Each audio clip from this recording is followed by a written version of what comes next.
So it seems that the Tempestus Aquilons can do some very useful close-range deep strike things and fire off 4 grenade shots with a sentry gun once they get there, and the Vespid Stingwings get a much better return to reserves rule and a whole slew of special weapons. Let's take a look at some full 40k datasheets and points costs for the latest kill teams.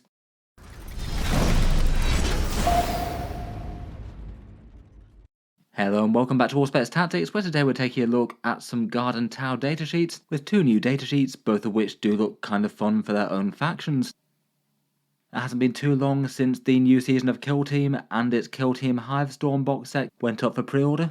Obviously these guys are primarily aimed at Kill Team in the short term, but in the long term they'll eventually just stick around as Warhammer 40k unit options. A nice new specialist Tempestus Aquilons drop squad for the Astra Militarum, and new and snazzy updated plastic models for the Vespid Stingwings for the Tau Empire. Due to the war gear they were equipped with, and the fact they were quite different to either the basic Militarum Tempestus or the previous Vespid squads, we knew they'd get new datasheets, and it seems that time is now. New datasheet downloads going live in the Warhammer community section, coming in the app later as well, and unlike when we got the Hernkin Jaegers, we do actually get points right here and now this time, as opposed to having to awkwardly wait for the next Munitorum field manual update. They're listed on the datasheet, and the Tempestus squad are 90 points, the Vespid Stingwings are either 65 or 130 depending on the squad size you go for. In passing, Games Workshop also confirmed that there'll be a balance update coming for 40k in general in October. We kind of already strongly suspected that, but I guess it's good to have confirmation. I suppose not so very long to wait for the wider game to get some points updates.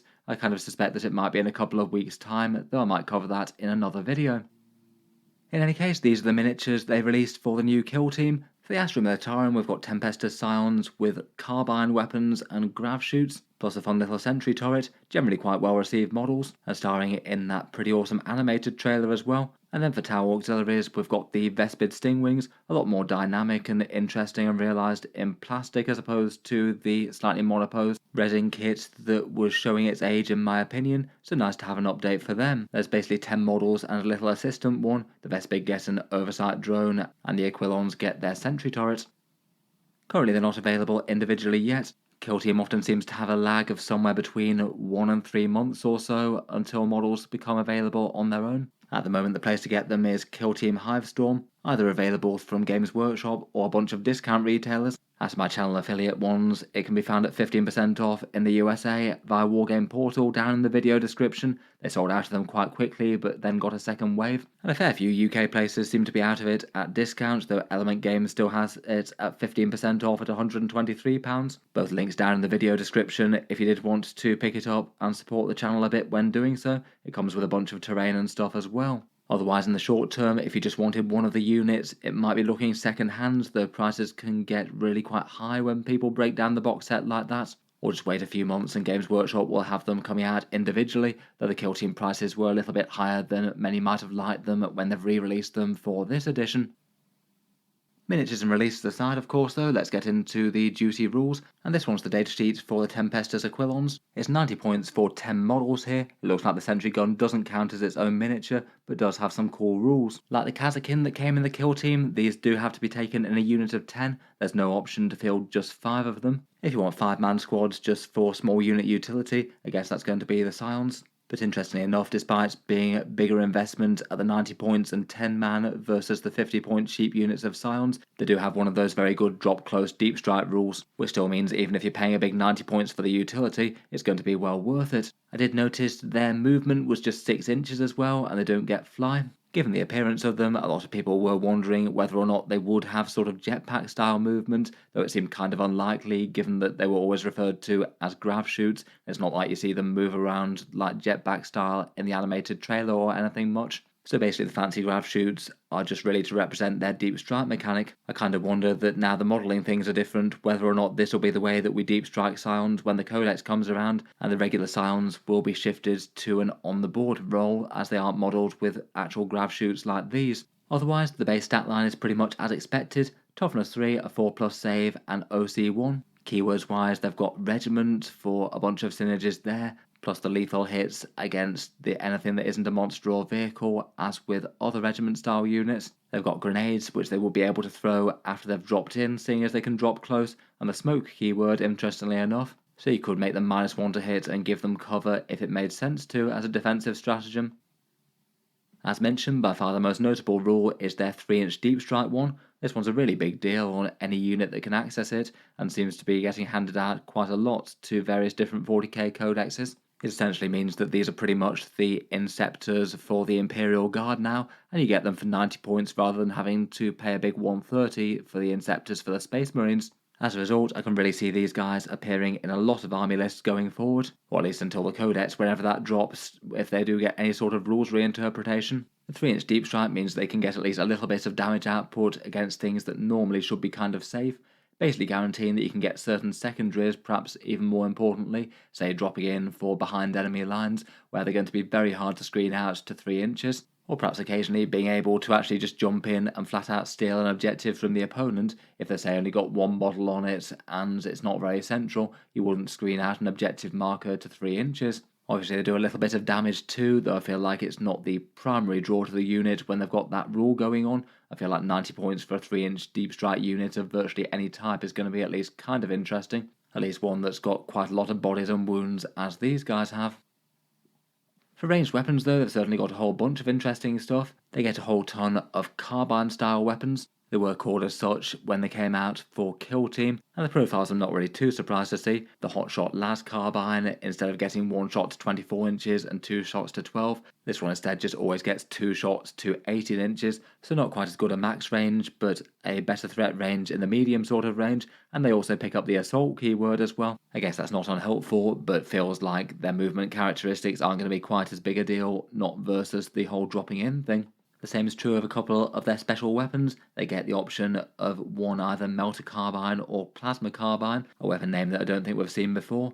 The Plasma's 2 shots out to 18 inches, with the normal profile, which seems nice enough. The Melter one's interesting in that you get an assault keyword Melter weapon, but it's only got 10-inch range. But that does mean that if you're dropping at 3 inches, then there's a couple of inches where you can drop it in direct Melter range, though I guess it is literally only 1 gun per unit, so maybe not worth getting overworked up about. Then otherwise, one person can change out their Hotshot Las Carbine for a Long Las, a single shot at strength 4, AP 2 and damage 3 with precision. Not terrible for one scary shot against elite infantry, I suppose. And then if you do want to have one guy just dual wielding pistols for a bit of rule of cool, then you can with 2 Hotshot Las pistols. I guess technically that could actually be the superior option versus the Las Carbine if you're dropping in close. You'd likely be able to fire those shots anyway, and I guess if they got locked up in melee, you'd still be able to fire there. That's not as bad an idea as it is some other places for different armies, I guess, even if you do lose a bit of range on the drop. Then finally we've got the squad leader in the Tempestus Aquilons. He gets slightly less fancy gear versus the Tempestor from the Tempestus Scions. He gets either a bolt pistol versus Hotshot Las pistol, so can't take the plasma. The bolt pistol hits on a 4+ for some reason. And then a chainsword versus a power weapon for the melee thing. I guess the power weapon would be the one to go for there with strength 4 AP2.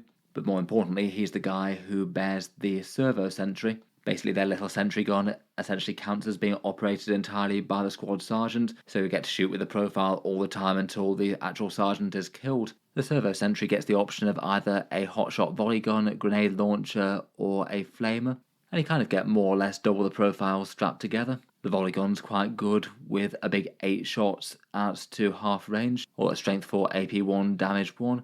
The grenade launcher could fire 2 crack grenades at strength 9 AP2 and damage D3, and the flamer's a big D6 plus 3, so a fair bit of auto-hitting volume fire there. Besides the flamer, the other profiles hit on a 4+, so a tiny bit less accurate. Then finally, on top of that, it also has a special rule where when you deploy from deep strike, you get to immediately fire with it. So say if you took the grenade launcher for a little bit more special weapon bite, you could potentially have it fire 2 shots in the movement phase at strength 9, AP2, damage D3, and then again in the shooting phase at the same profile. I guess that does mean they're a little bit nastier on the drop, and maybe makes up for them not having quite as many special weapons in the rest of the squad versus Scions. Overall, for first impressions, they do look really quite fun. A 3-inch drop is good for just mission utility, basically near guaranteeing certain secondary objectives, and they can do a little bit of pinpoint fire where they need it. Seems like they could be a reasonable choice for just jumping down and eradicating an enemy unit holding a home field objective if they put something like cultists or similar on it. And then at least after that, they're a squad that's going to take a little bit more efforts to gun down after. They do at least get carapace armor and can use smoke if they want to. The damage output looks like it is lower than regular Scions, particularly with their built-in rerolls and getting say 2 melter guns and 2 plasma guns per unit of 10 of them, though the servo sentry does help to make up for that a little bit, and I guess they are a little bit cheaper than a 10-man squad of Scions as well, so I guess that maybe narrows the gap efficiency-wise as well. In terms of guard codex synergies, they don't have any current leader options, as the other datasheets are written to attach to Tempestus Scions and not these guys. I don't know if anything will be allowed to join them, given that nothing else is modelled with the grav shoots. I don't think it really makes sense to put them in transports at all, as their primary value is having that godly 3-inch deep strike. And otherwise, I guess you could help them out with all manner of shooting synergies that guard can get. It just seems like it'd be more impactful on other things than the most part. I suppose between these and some indirect fire, you could put a lot of hurt on an enemy unit the rest of your army couldn't see.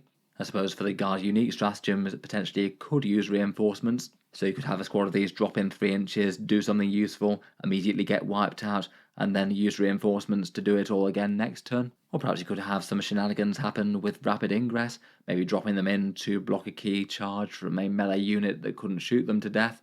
And with that servo sentry turret, you could use rapid ingress to get a tiny bit of damage in the enemy turn if it made sense to for some reason. Say drop in and get d6 plus 3 flamer hits on something, if you literally say need to kill 1 light infantry model to deny the opponent a bunch of victory points or something. 3-inch deep strike turning up in the enemy turn could just be handy for victory point type things, never mind anything else. Overall, at first impressions, they look really quite competitive. 3-inch deep strike is a great rule. I feel like there's enough interest on the rest of the datasheet to make them worth it. Moving on to their insectoid antagonist though, and next up we have the Vespid. Unlike the Aquilons, who are technically a completely new unit, even if they share a lot of features with the Scions, these guys were an update of a Tau unit, so I guess this one will replace the datasheet in Codex Tau Empire. The core of the unit is kind of similar to their very simple datasheet that they had before. Previously it was 5 bugs for 65 points, and for that you get 1 wound at toughness 4 with a 4+ save. They deep strike and have a 12-inch move, and then have some good anti-space marine shooting with their neutron blasters, 2 shots at strength 5, AP 2 and damage 2. In competitive lists, they tend to be at least kind of rarely used. The profile's really good at killing things like space marines, where they're one of the most efficient Tau units at destroying them, but it wasn't really the most flexible profile ever, and given pretty weak durability, it often meant that they'd just turn up and pretty much straight up die after doing a bit of damage, and hitting on a 4+ with no access to being guided isn't exactly the best for them either. I still wouldn't have said they were unusable though, just a bit overshadowed by other options, so tended to see the table pretty rarely. Now though, they don't just have to be taken in 5s and can be taken in a big squad of 10, though it does look like the kill team upgrades with the fancy special weapons and the oversight drone, they are locked to the 10-man squad. So you basically get none of those if you take them as a 5-model squad, it's just the basic neutron blasters. Even so though, the 5-man squad has still got a massive upgrade in its return to reserve things, which I think probably flips them from being kind of bad to kind of good.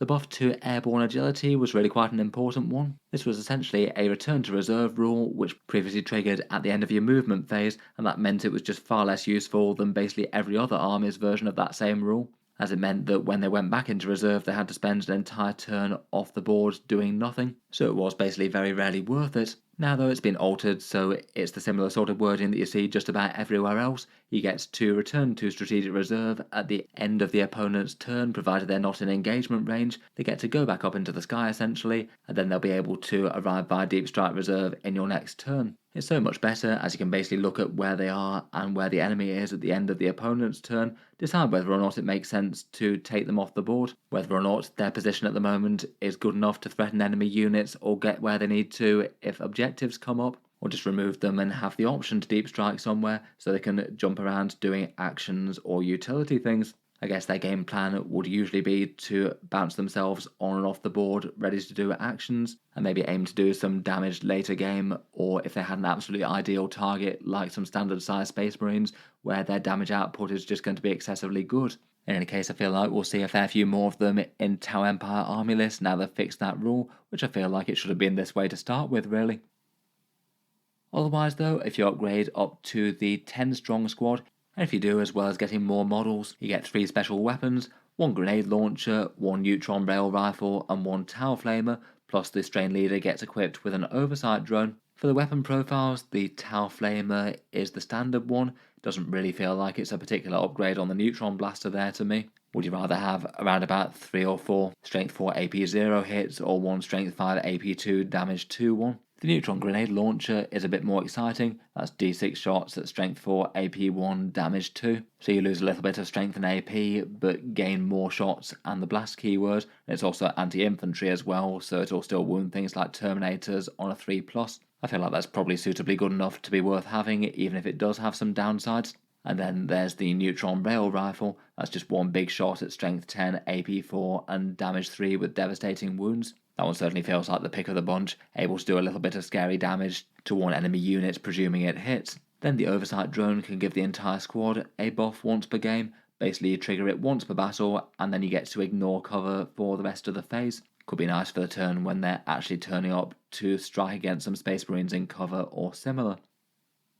Overall, I feel like the squad has got a lot better, though out of the two options in the 5-man or the 10-man, the 5-1 does look far stronger to me. Just having that return to reserves rule fixed I think was all they really needed. They'll be good for the sort of action support secondary type role and then get to do some exciting neutron blaster damage against some key targets late in the game, hopefully. Unfortunately, at first impressions, I really don't think that 10 strong squads really look any good. The special weapons just don't really seem to add loads given that they've got some fairly good small arms already. I feel like only 2 of them are upgrades and somewhat small ones at that, and the oversight drone for once per game ignores cover isn't nothing, but it also isn't huge. I feel like there's certainly a squad that you could use for a bit more fun and fluff purposes. I'm sure they'll do some good damage from time to time, though I feel like if you're trying to optimise for a stronger list, you'd want to take 2 squads of 5 for the utility and having multiple squads jumping around the board, as opposed to just one big one doing the same, even if you get a few bits of fun and fancy war gear. I feel like if they wanted to balance the two, they'd probably have to make the bigger squad be a little bit cheaper than just strictly double the points cost. It's maybe a shame they didn't allow, say, the 5-man squad just to take at least one special weapon maybe. I guess that could have been fun to add a bit more fun factor to them, even if it isn't the biggest deal in the world. In any case, broadly good news for both units there for Warhammer 40k. I feel like it really can be a bit hit and miss whether or not the kill team squads are any good when you try and put them on the table in bigger games of 40k. But both of these seem to have got pretty lucky. They feel like they're fun units for their factions. Let me know your first impressions of them. Would you be adding some Vespid to your Tau or some Aquilons to your Astra Militarum at some stage? Let me know down in the comments below. As mentioned, if you were looking to pick up Hivestorm, the links are down in the video description to get it at a discount. Though if you are just getting one of these squads, it's probably best off either going second hand if you can find them at a reasonable price, or waiting until they drop individually. If you've enjoyed the video, then feel free to subscribe to Auspex Tactics. I'll certainly keep the regular 40k videos coming. I do tend to post new ones just about every day. Finally, if you have been enjoying all the videos on the channel, or you'd just like to help support, I would just like to mention that Auspex Tactics does have a Patreon page as well, and you can find that linked in the video description down below. Channel patrons do get a fair few advantages, seeing certain videos early, regular votes to see what sort of things come next on the channel, and automatic entry into the regular prize giveaways with a chance to win some big model kits each month. If any of that sounds good to you, or you'd just like to help support, the link is down in the video description. In any case, a massive thank you for listening, and I'll hope to see you guys next time.